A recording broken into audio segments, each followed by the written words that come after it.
Point number 17, give as much charity as possible besides the zakat.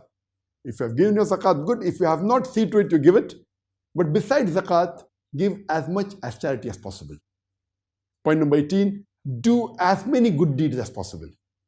Point number 19, do tazkiyah nafs every day during these 10 days of Dhul Hijjah.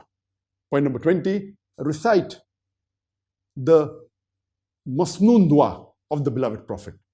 If you are not reciting, start reciting in these 10 days. If you recite few, start reciting more or increase the number of masnoon dua. For example, when you enter the mosque, there's a dua. When you come out of the mosque, there's a dua. When you enter the toilet, there's a dua. When you come out of the toilet, there's a dua. When you wear a dress, there's a dua. For most of the acts, there are duas. So see to it, you do the masnoon duas. Point number 21, do as many sunnahs of the Prophet. For example, while you drink water, see to it, you sit and drink water. It is a very important sunnah of the Prophet. When you wear a footwear, see to it, you wear the footwear on the right leg first. When you remove the footwear, see to it, you remove your left leg first. When you enter the mosque, enter with the right leg. When you exit the mosque, you exit with the left leg. When you enter the toilet, enter with the left leg. When you exit the toilet, you exit the toilet with the right leg. When you are wearing a dress, a shirt, put your right hand first. When you're removing the shirt, remove the left hand first. When you're wearing a trouser, put the right leg first. When you're removing the trouser, remove your left leg first. These are the various sunnahs of the Prophet. Do as many sunnah as you can. If you're not doing, start doing it. If you're doing few, do more. If you're doing more, increase it as much as possible during these 10 days of Dhul Hijjah. During these first 10 days of Dhul Hijjah, you should see to it that a good deed should increase as compared to the other days of the year. It should be more. If you're reading few duas, read more duas. If you're reading only the farz, start reading the Sunnat Muakkada. If you're reading only Sunnat Muakkada and farz, start reading Sunnat Ghair Muakkada. If you're reading all these three, increase your salah, increase your dua, increase your asking for forgiveness.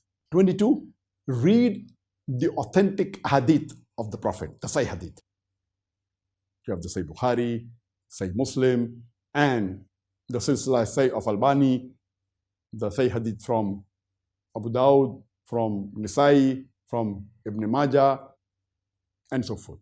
And there's also a new compilation done by Sheikh Zia Rahman Azmi of Jami Kamil. We've accumulated all the hadiths Sahih and removed the duplicate, which is approximately 16,546 hadith.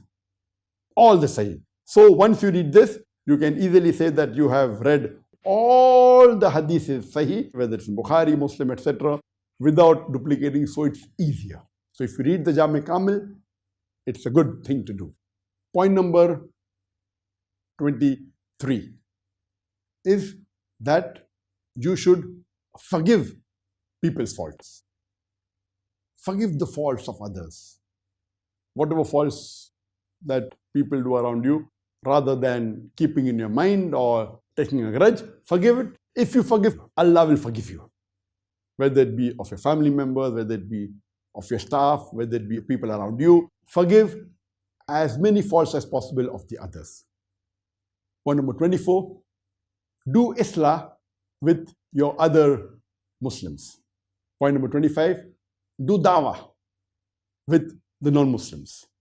Point number 26 is that you offer Sunnat Ghair Muakkada. There are total 10 Sunnat Ghair Muakkada.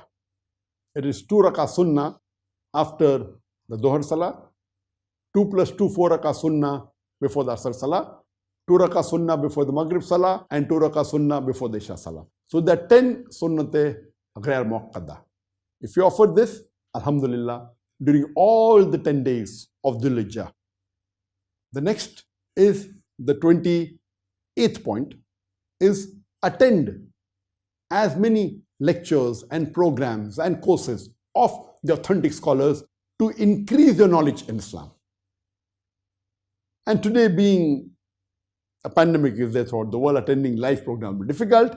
You can go to the next point, that's the 29th point. You can watch the videos, the video recordings of the authentic scholars and the authentic orators, whether it be on a learning management system, whether it be on the Facebook, whether it be on the YouTube, whether it be on the Al-Hidayah, whether it be on the Peace TV, on various social media platforms. But see to it that these scholars and orators that you're hearing are authentic.